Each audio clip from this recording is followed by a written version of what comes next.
పారిశ్రామిక అభివృద్ధిలో తెలంగాణ ప్రపంచ దేశాలతో పోటీ పడేలా విధానాలు ఉండాలని ముఖ్యమంత్రి రేవంత్ రెడ్డి అధికారులకు సూచించారు. తెలంగాణ స్టేట్ ఇండస్ట్రియల్ ఇన్ఫ్రాస్ట్రక్చర్ కార్పొరేషన్కు సంబంధించి మంగళవారం అధికారులతో సీఎం సమీక్ష సమావేశం నిర్వహించారు. రాష్ట్రంలో పారిశ్రామిక అభివృద్ధికి తీసుకోవాల్సిన నూతన విధానాలపై పలు సూచనలు చేశారు.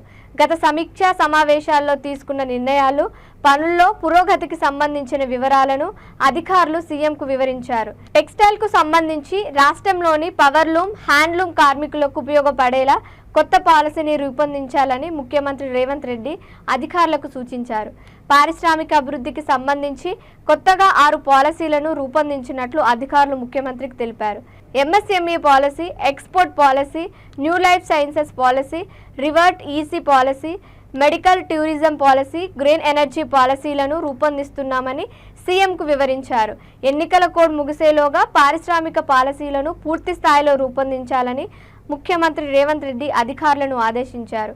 ఇందుకు సంబంధించిన ప్రపంచ దేశాల్లో ది బెస్ట్ పాలసీలను అధ్యయనం చేయాలని సూచించారు.